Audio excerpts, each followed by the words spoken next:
you, and we are going to start the question answer in French. I'm late because the door was locked.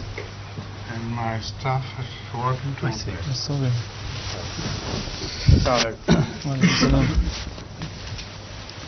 Have you already started? Yes, That's good. What would you like to? May we proceed with the questions? Please. Ma première question aujourd'hui, c'est, comme un professeur dans un collège, une chose qui me trouble beaucoup, c'est le manque de confiance parmi les élèves musulmans. Croyez-vous que c'est le manque de confiance? As a professor in a college, my question would be that I have noticed that there is a lack of confidence in Muslim students. Do you believe that this is really a lack of confidence, or is it something else which is causing this apparent behavior? Some are overconfident, some lack confidence. So I don't know which group he's talking about. The state of every Muslim student here is not the same. There are many organizations which are militant, and I know that in many universities and colleges they have their representatives there. They belong to different countries like Iran, Saudi Arabia, Iraq, etc., etc., and also to Syria, as far as I know. So this statement is not right somehow.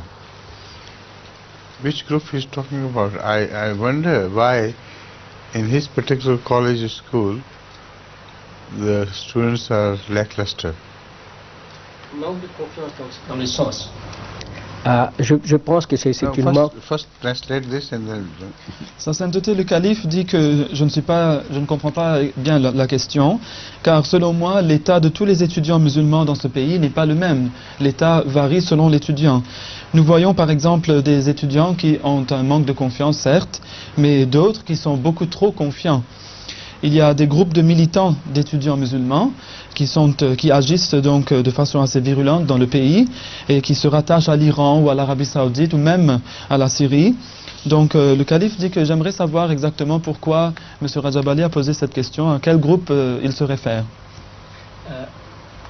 Je réfère surtout parmi les musulmans en général, parce que je crois que c'est le manque de confiance est à propos qu'il manque d'éducation musulmane, islamique.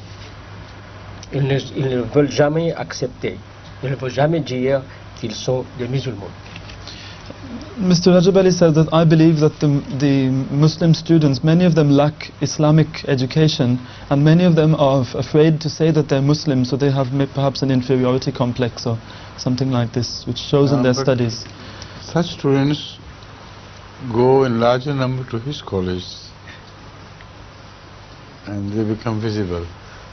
In fact, most of the Muslim students here do not differ in their character from most of the Muslims here in other capacities. A very large number of Muslims who are immigrant to this country, they have lost interest in religion altogether. And those Muslims who are vocal, they are being noticed.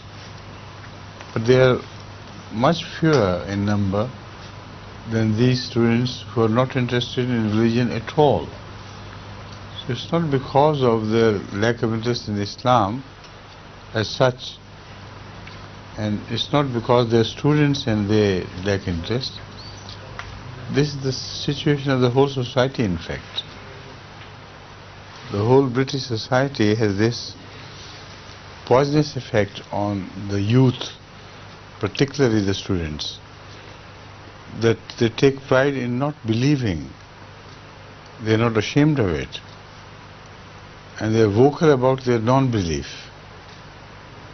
Those who believe, they are sometimes subdued because of the fashion in the colleges and the universities, where religion is considered to be a thing of the bygone days.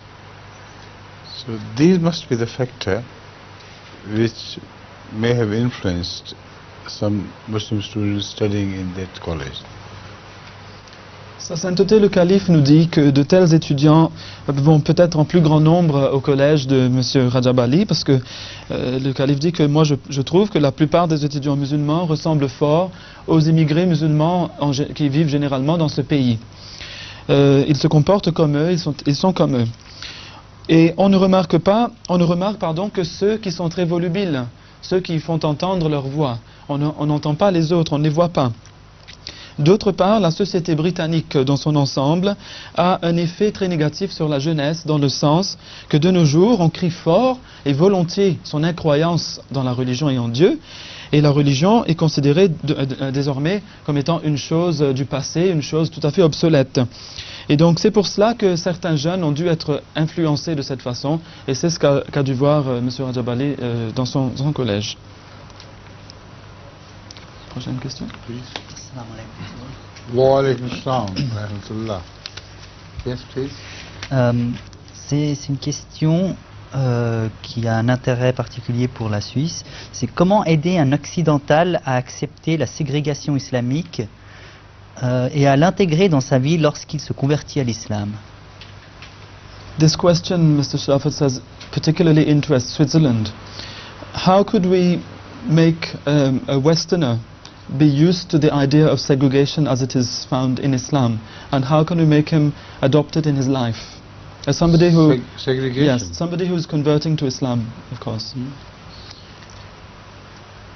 The only important thing is for you to be familiar with the consequences of segregation yourself. If you know that most of the diseases of the modern society, most of the threats created by, for instance, AIDS, etc., is because of this lax attitude in sex and because of free over-mixing of male and female, the entire attention is misdirected towards chasing one player alone. So segregation in Islam is purposeful and meaningful. And if you reject it, nature will punish you anyway.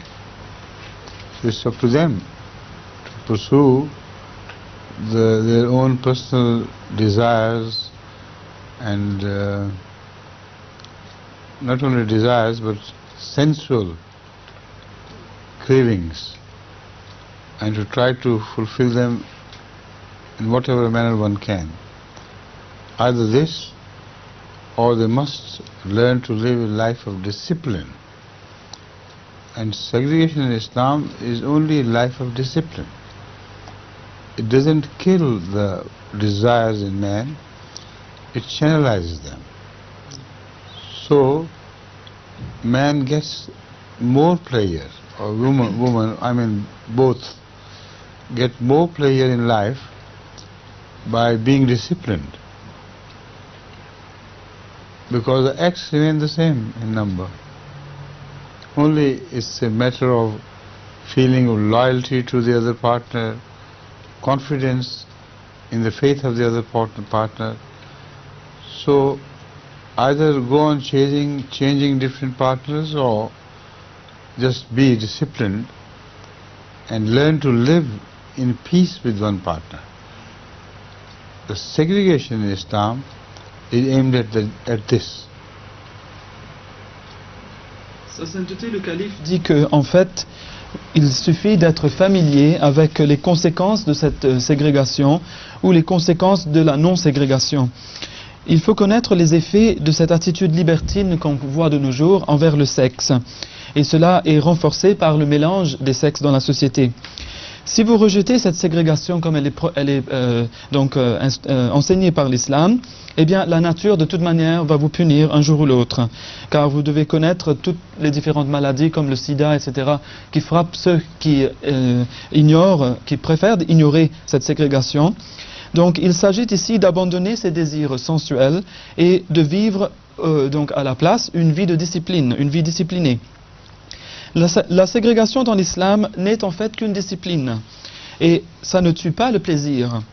L'homme ou la femme trouve son plaisir en vivant une vie disciplinée, car l'acte de toute façon reste le même dans les deux cas. Donc que vous changez de partenaire à chaque fois pour trouver un plaisir, ou que vous appreniez à vous discipliner, à vivre avec un seul partenaire, à trouver le même plaisir, le plaisir reste le même.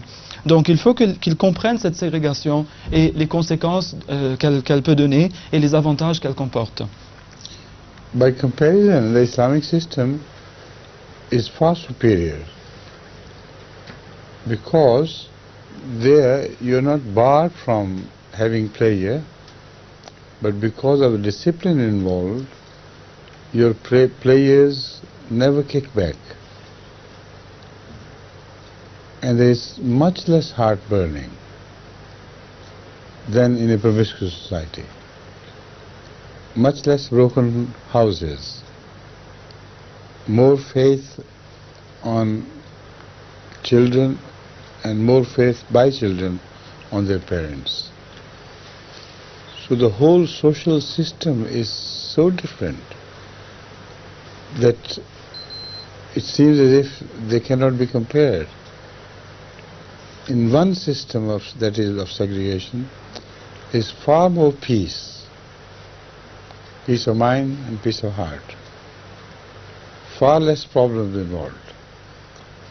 In a free society, like you're mentioning, the whole society has heartburns.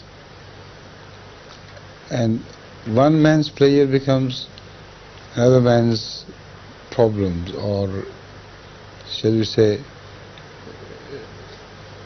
one man's meat is another man's poison. This is the English idiom which expresses the whole thing. This does not happen in Islam. It's up to them. It's for them to choose. But the society will always end up poorer in pleasure and richer in lack of peace and lack of order. Sa sainteté ajoute que, donc, en comparaison avec ce que la société nous offre de nos jours, le système islamique est de loin supérieur, car on ne vous y empêche pas d'avoir le plaisir, de ressentir ce plaisir, mais ce plaisir ne vous cause aucune peine, ce qui n'est pas le cas dans la société. Et dans l'islam, donc, il y a bien moins de souffrance, et en plus, on a, dans ce système discipliné, on a un sentiment de confiance entre les époux, et aussi entre les parents et les enfants. En islam, il y a donc bien moins de problèmes, et on retrouve la paix de l'âme. Dans la société, par contre, le plaisir d'un homme fait la souffrance d'un autre. C'est comme on dit, le bonheur de l'un, ou le malheur de l'un fait le bonheur de l'autre. Donc, c'est à la société de choisir, soit d'avoir le plaisir dans la discipline, ou bien d'avoir un manque de paix et la souffrance. C'est une question du Bénin qui est basée sur le chapitre 26, versets 48 à 52. Comment les magiciens peuvent-ils parler tout à coup comme des croyants? C'était quel verset, s'il vous plaît? With reference to a verse of the Holy Quran. Yes. Right. C'était 26, verset 48. 40, chapitre 26. 48, from 48 to 52. 52. Yes. Alors, les versets étaient du chapitre Ash-Shu'ara, c'est le chapitre 26, des versets 48 à 52. Donc, ils dirent, nous croyons au Seigneur des mondes, le Seigneur de Moïse et d'Aaron. Pharaon dit, vous avez cru en lui avant que je ne vous en donne l'autorisation. C'est sûrement votre chef et c'est lui qui vous a enseigné la magie. Mais vous allez en connaître les conséquences. Très certainement, je vous trancherai les mains et les pieds aux côtés alternés et très certainement, je vous crucifierai tous. Ils dirent, ce n'est pas grave, car c'est auprès de notre Seigneur que nous retournerons. Nous espérons que notre Seigneur nous remettra nos péchés, puisque nous sommes les premiers des croyants. Which verse is that? It's 48 to 52. 48. Please read that translation Yeah. into English. Yes.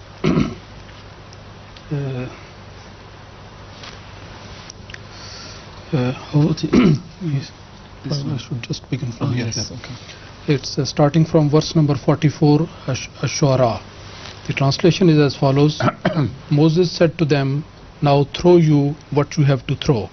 So they threw down their ropes and their rods and said, by Pharaoh's honor, it is we who will surely win. Then Moses threw down his rod, and lo, it swallowed up all that which they had fabricated. Thereupon the sorcerers were impelled to fall down prostrate. They said, "We believe in the Lord of the words, the Lord of Moses and Aaron." Pharaoh said, "You have believed in him before I gave you leave. He is surely your chief, who has taught you sorcery. But you shall know the consequences thereof. I will most surely cut off your hands and your feet on account of your disobedience, and I will most surely crucify you all." I think there are two more after this. Also. Yes. They said, it can do us no harm. To our Lord shall we return. We do hope that our Lord will forgive us our sins, since we are the first among the believers. Now the question is, how is it that the sorcerers suddenly begin to speak like believers, using the same language as they do? Exactly. This is a very important question, but first of all, let me make an observation about the translation.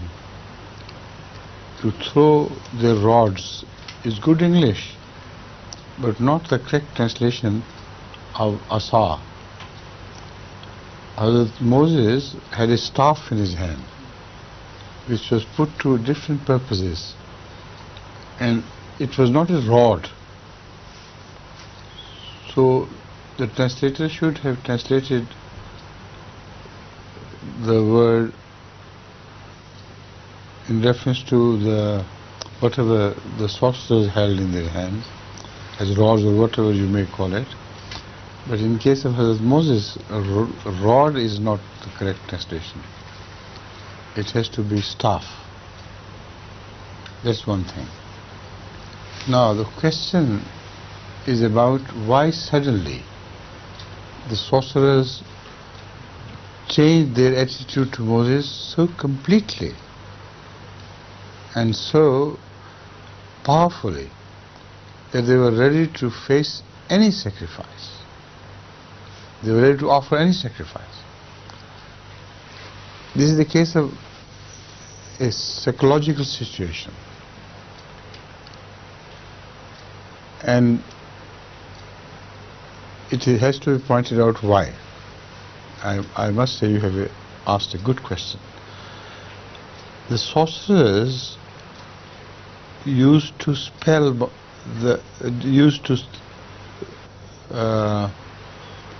cast their spell on the eyes and minds of the observers. This is called mesmerism, or whatever you may call it. But they knew that they could not change the nature of their sticks and ropes. Only the observer could visualize them to have turned into snakes, etc. And they know it better than anybody else. They knew it better. And also they knew one thing, that once the spell is cast on somebody, it's impossible for him to break that spell himself. A mind which is more powerful and superior, when he thinks of something, other minds around also begin to think of the same thing, and then an illusion is created. But when they did so, a strange thing happened, that Moses was also brought under their spell.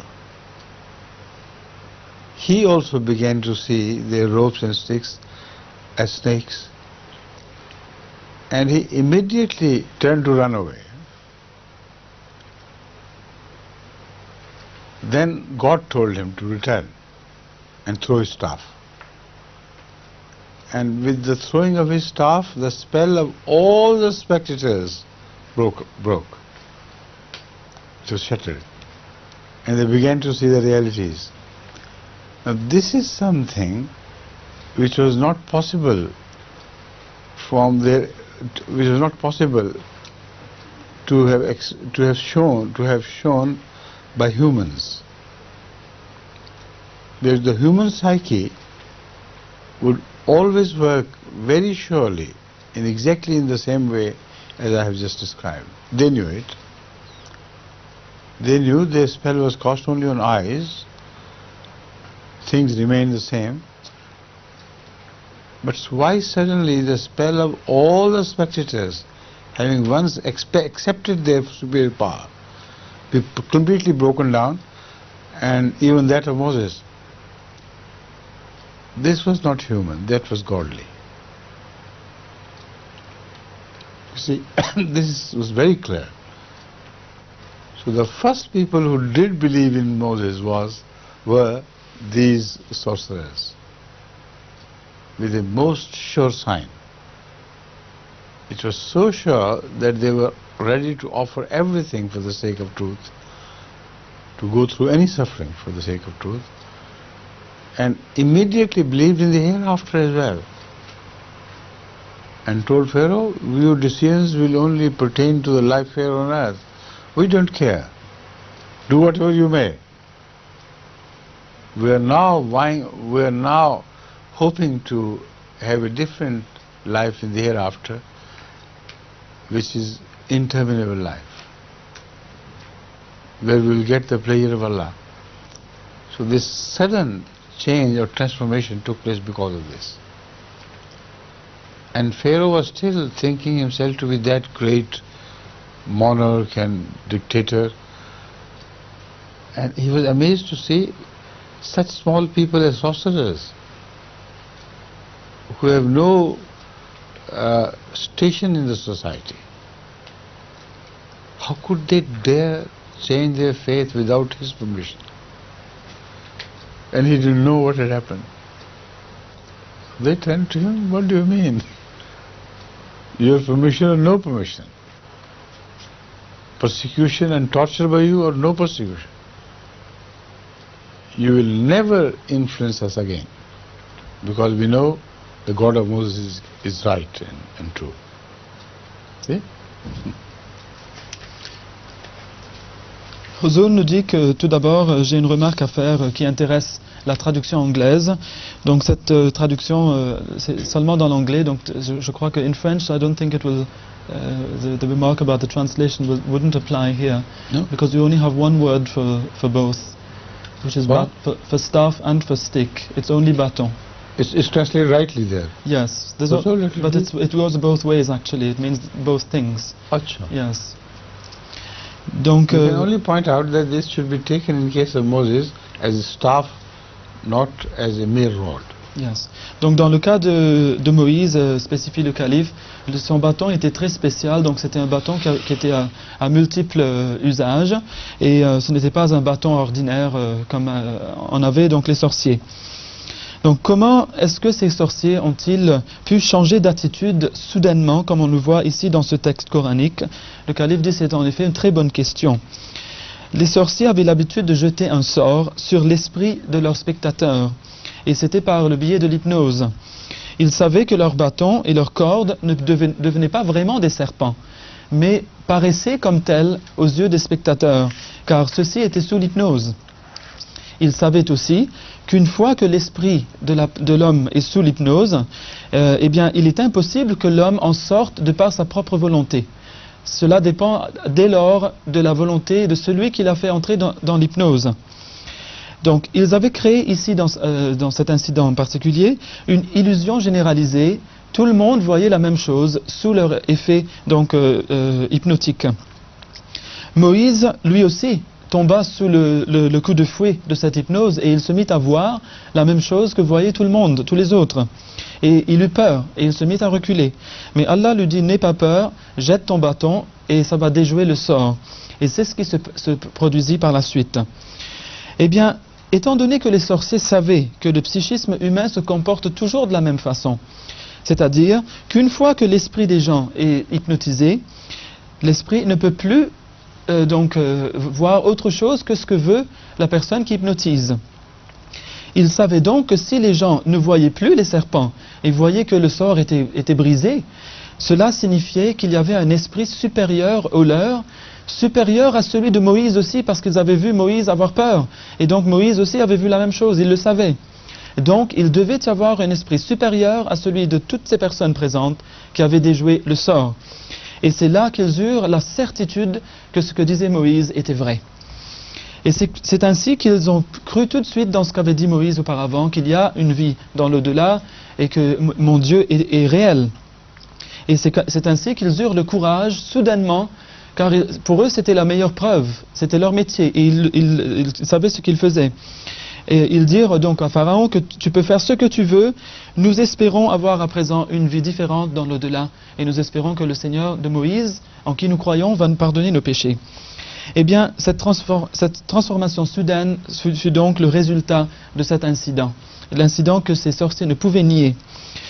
Pharaon, lui, ne comprit rien, car il ne savait rien des tours de magiciens, et il fut surpris de voir de simples sorciers, de simples magiciens oser le défier de la sorte. Mais de toute manière, quand il leur dit qu'il allait les punir très sévèrement, ils lui dirent « Tu ne pourras plus rien nous faire, tu ne comprends pas donc l'état où nous nous trouvons. Nous savons que le Dieu de Moïse est vrai et réel, et c'est vers lui que nous nous tournons. Tu n'as plus de pouvoir sur nous, tu n'as de pouvoir que sur les choses temporelles, sur les choses mondaines, mais nous savons que le Dieu de Moïse est au-dessus de toi et de toute autre chose. » Et donc c'est ainsi qu'ils ont pu se changer aussi soudainement que cela. Salam alaikum. Wa alaykum assalam wa rahmatullah. C'est le beau jour. Quel sera le rôle de la Chine sur le plan de la politique internationale au siècle prochain? According to Huzur, what will be the role of China in the political sphere, in politics, in the second millennium, or the third millennium rather, after the year 2000? Right. The China's role in the affairs of the world is going to be very crucial, extremely crucial, because it will change the face of the world map, and it's going to be the last battle between capitalism and not communism, but capitalism and non-capitalism. When you consider the system of capitalism as prevails in the West, it is not just that system which binds them together. It is many other factors of belonging to the same blood, to the same species as against others, which binds them together. Capitalism or no capitalism, they will go together hand in hand. Like it happened in the case of Russia during the Second World War. The binding factor was belonging to the same people, in fact. This time there is going to be a new polarization in the world. The Western powers on the one hand and Eastern powers on the other, including Japan, which is turning more and more towards China. Korea will be a factor. And the countries in between, Indonesia, etc., they will also decide about their loyalties. But because of a great economic explosion in China, I believe more nations will be attracted by China because of their economic explosion. I can see small countries like Pakistan, Iran, etc., etc. They're flooded by Chinese things. Even England is flooded with Chinese things. America is flooded by Chinese things. They can produce much cheaper things, and yet they are excellent in quality. So it is the economic growth of China and the rapid economic growth of China which is going to play a very important role in the future. And that role will politically attract as well the smaller nations which are non-aligned. So if they dare to do anything to China, the reaction will be very big and will resound in the entire East. And China in the meantime is very fast developing its atomic technology and the delivery system is developing so fast that some people say already it has gained the capability of hitting American and other West countries with their atomic weapons. So this is what I visualize to happen in future. A very important role will have to be played by Europe. If it plays the same role as it played in the Second World War, then Europe plus America will be one axis. And China, and I believe Japan, and many other countries of the area will belong to the second pole of this axis. So things can really happen very bad. But once they happen, then the world which will emerge later on will know peace for the first time. But their peace will be of a different nature altogether. Once Einstein was questioned about what will happen after the Third World War. He said, I do not know what may have happened after the Third World War, but I know that the Fourth World War will be fought with staffs, like we were mentioning the staff of Moses, and catapults, because the Third World War will destroy everything that man has gained. Every knowledge of industry, everything will be completely wiped out.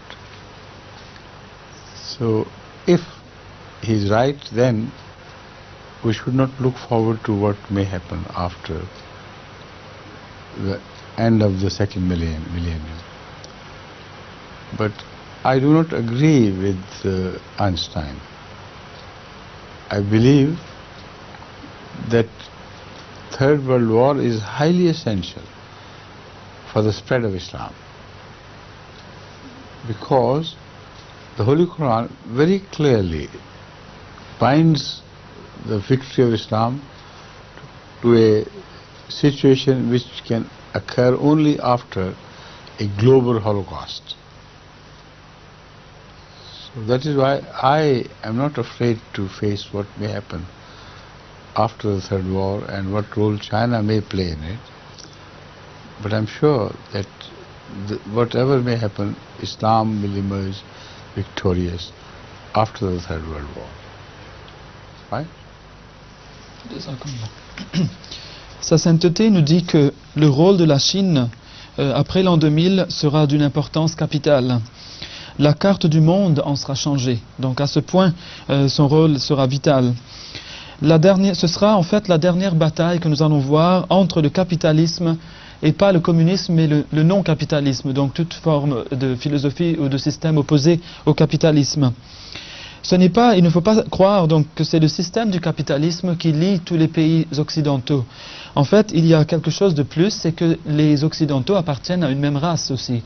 Donc ça, c'est un facteur qui les lie très solidement. Nous allons voir en fait une nouvelle polarisation dans le monde. Il y aura d'un côté les pouvoirs occidentaux et d'autre part les pouvoirs orientaux. On trouvera par exemple le Japon qui se tourne de plus en plus de nos jours vers la Chine. La Corée aussi sera de la mise. Des pays qui se trouvent dans la même proximité comme l'Indonésie, etc. devront donc réévaluer leur position et savoir avec qui ils seront fidèles, avec qui ils vont rester. Je vois même de nos jours des petits pays comme le Pakistan, l'Iran, et laissons même ces pays-là, on voit même la Grande-Bretagne, les États-Unis inondés par des produits chinois. Car la Chine peut produire tout, elle peut produire n'importe quoi. La Chine pourra donc jouer un rôle énorme sur le plan mondial. Si alors on s'en prenait à la Chine, ce serait une réaction généralisée d'une grosse partie du monde contre ces actions, puisque tout le monde serait en train de profiter de ce que produit la Chine. On sait aussi que la Chine développe à présent sa technologie nucléaire, et cela aussi a donc des conséquences graves. Un rôle important doit être joué par l'Europe. Si l'Europe va jouer le même rôle qu'il avait joué pendant la Deuxième Guerre mondiale, en venant avec les États-Unis, donc d'un côté, eh bien nous allons voir l'axe États-Unis-Europe se créer à nouveau. D'autre part, nous aurons la Chine, le Japon et donc d'autres pays qui vont s'aligner avec eux. Ça créera l'autre pôle. De terribles choses donc peuvent vraiment se produire. Mais ensuite, il semblerait qu'il y ait une nouvelle paix dans le monde qui s'annonce. Une fois, on avait posé la question à Einstein, c'était que comment sera la Troisième Guerre mondiale et qu'est-ce qui va se passer en conséquence? Il dit en tout cas, je ne sais pas comment elle sera, cette Troisième Guerre mondiale, et qu'est-ce qui va arriver par la suite, mais je peux vous dire que la Quatrième Guerre mondiale, on va la faire avec des bâtons et des pierres, avec des catapultes. Parce qu'il ne restera plus rien après la Troisième Guerre mondiale, toute l'industrie et le savoir de l'homme aura été déjà détruit. S'il a raison, nous n'avons plus donc raison d'espérer quoi que ce soit, dit le calife. Mais, dit-il, je ne suis pas de cet avis du tout. Je pense que la Troisième Guerre mondiale est une chose essentielle pour assurer la victoire de l'islam. D'ailleurs, le Saint-Coran est très très clair à ce sujet. Le Coran lie donc cet holocauste global avec la victoire de l'islam. C'est donc une nécessité. Je ne crains donc pas, dit Huzour, le rôle de la Chine, mais je sais que quel que soit son rôle dans l'avenir, ce sera certainement un rôle qui va amener de toute manière la victoire de l'islam. Ça sera ça le résultat final. Assalamu alaikum. Wa alaikum salam wa rahmatullah. We at last reached you. Hein? Donc ma question est pourquoi Huzour, après sa khutbah, il s'assoit et après l'appel à la prière, il s'assoit également.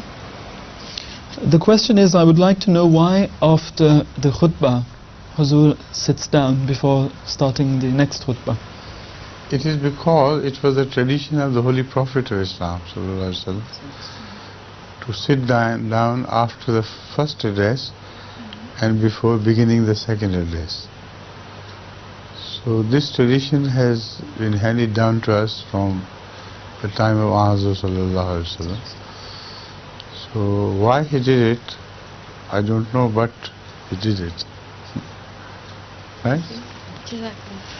Sa sainteté dit que nous le faisons parce que c'était la tradition du saint prophète Mohammed al-Mustafa sallallahu alayhi wa sallam, le prophète de l'islam.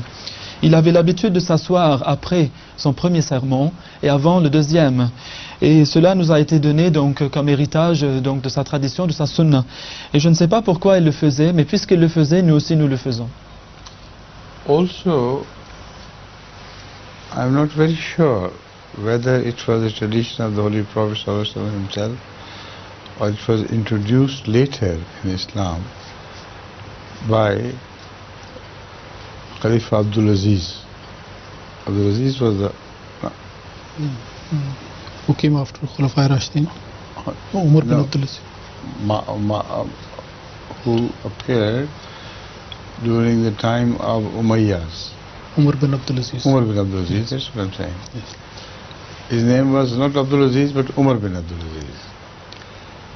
I remember vaguely that I read somewhere that he introduced the second khutbah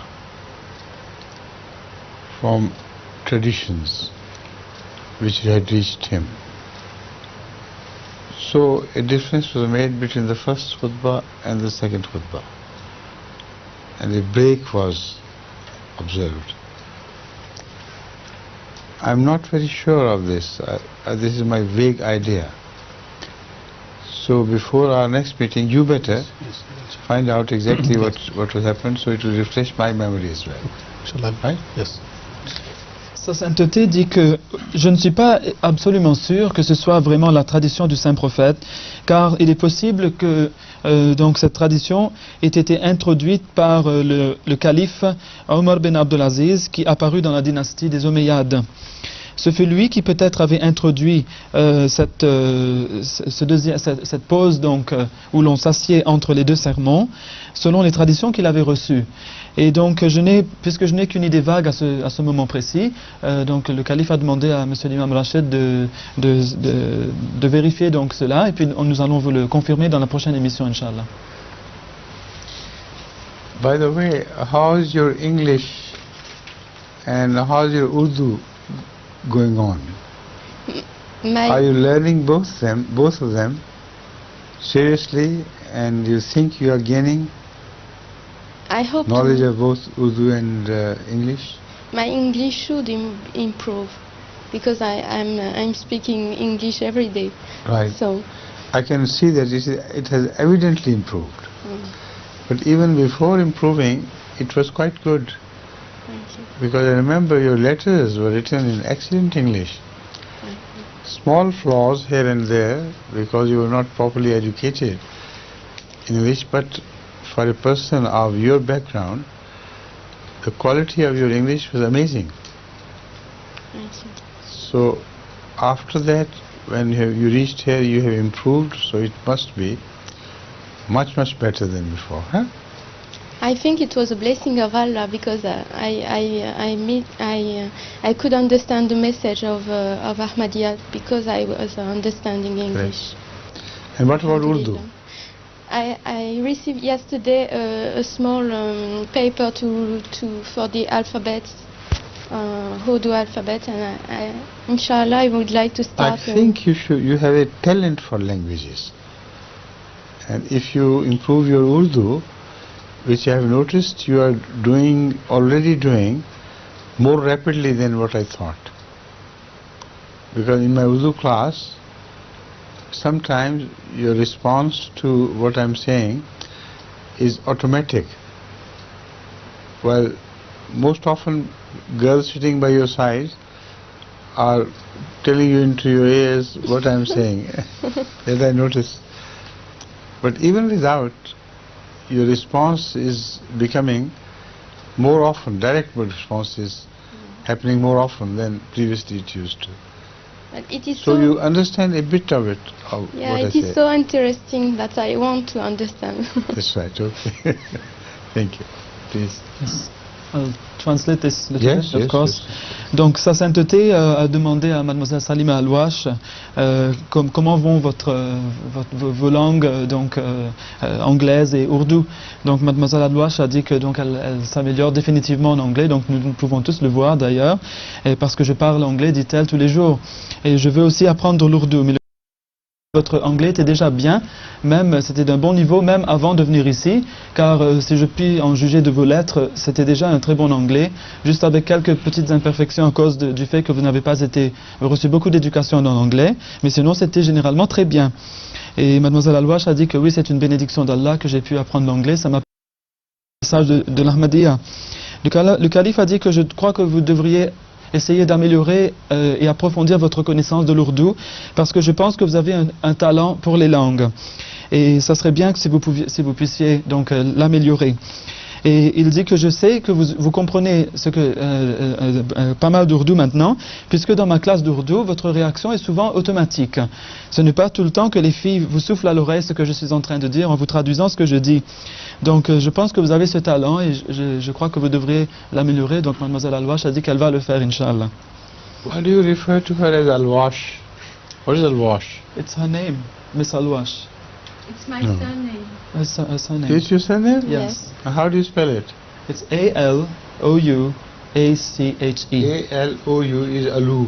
Sorry, A-L-A-O-U. A-O-U. Yes. Non, j'avais bien dit. No, I had said it right. A-L-O-U-A. Yes. A? A-L. A-L-O-U-A. That should be Alu. Alua. Alu-H. Yes. And then what? Then C-H-E. Aluash. Alush or Aluash? Aluash. After O you have another A? Yes. Then the That's- A. that's Yes. right. Yes. So it should be Aluash, not Alwash. Well, actually in French, there's no the W sound is made by O-U. So we have to put O-U in where Is there's the it? W sound. I thought it should be Aluash. Yes, it's Aluash. Aluash? Aluash. not al-wash. C'est pas al-wash. Ah bon? He's saying al-wash. Oh, I'm sorry. That is why I was surprised, you know. It's because he's speaking fast. If you speak fast, then you may sound like you know, you say oo, but you're saying w, or you say w and you're saying oo. But I think this should be correctly pronounced. Mr. Al-Wash. C'est donc al-wash. D'accord. That's right. Okay. Mille excuses. Hein? Yes. Please. La prochaine question. Ah, la prochaine question. Deuxième question, s'il vous plaît, Jules. En France, il y a beaucoup de chômage. Le gouvernement a décidé de créer de milliers d'emplois dans la fonction publique. Beaucoup d'économistes disent que cela va créer un fardeau pour le pays. Que propose l'islam pour lutter contre le chômage? In France, there's a lot of unemployment, and recently the French government has decided to create hundreds of thousands of new jobs in the public sector. Very good. But many economists are saying that this is going to create a big burden on the country. How? So what? I don't know, but what does Islam propose? Before that, I can. Well, actually, the question is from Naveed, who's not here today. He's in Algeria, but he sent this question. But the question should be clear. Without my understanding it, how can I answer it? Because the tax will increase.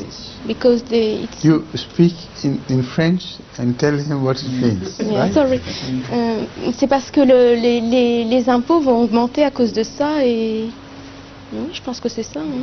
C'est le secteur public qui est en cause. D'autre part encore, il y a d'autres choses dès que vous avez ce qu'on appelle ici, ça va monter. Et d'autre part, il y aura moins d'achats dans les magasins, tout ça là. Et les postes qui sont créés ne sont pas vraiment importants en fait. C'est des postes d'animation. C'est pas vraiment utile à la. The posts which are being created are not really useful. They're something which are being created in a how would I say, an unnatural way. They're not really needed. It's just to get people to work. For instance, For example, des postes dans les écoles et des agents d'ambiance. Ils ont parlé d'agents d'ambiance et des sortes d'enseignants, mais qui ne sont pas vraiment enseignants étant donné qu'ils ont que le niveau bac. Donc c'est pas vraiment. Certaines personnes craignent pour leurs impôts en fait. So they're scared about the tax actually, because tax is going to increase. This is one thing, and the second thing is which the tax jobs on are. what? On no income? The income tax, isn't it? Be very inflationary. Point is, if these jobs are useless, they would not be productive. No. And if they're not productive, there can be no income tax. They have no income. So where is the problem? I don't see any problem at all. How can one pay extra, so much money extra for extra Pay these employees? people. The thing is that these jobs are not very necessary, but these people are still going to be paid. By over- whom? By Government. by the government. Right.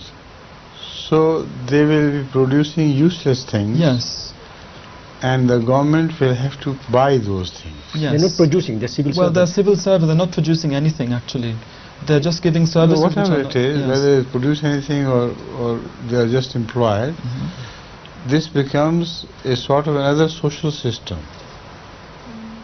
You know, social health system as it prevails in England, America, etc.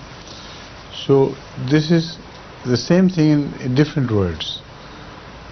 The government pays them something and takes some work from them. The work the government takes is supposed to be useless.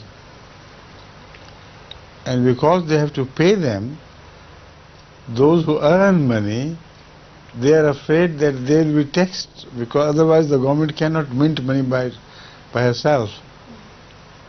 Or that minting of money will be useless, it will cause inflation. So this is the problem which the people are facing today. But I'm not sure whether they are right or wrong unless we know the nature of the jobs. If the nature of the jobs is such as makes the government machinery more efficient, then in the long run that will pay.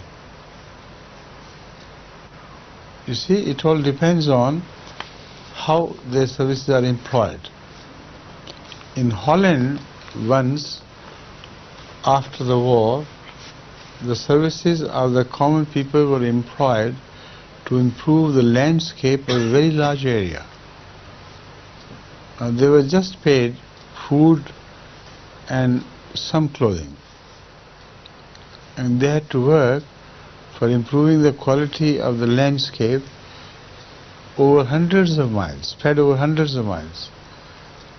Nunspeet, our Ahmadiyya center, is situated in that area, and it has turned into a most beautiful part of Holland. So the government paid them, but the labor they put in exchange was put to much better purpose, and it was to improve the economy of the country later on in time, which it has done. So it all depends on French intelligence, not intelligence in the sense of spying, but the grey cells of their heads.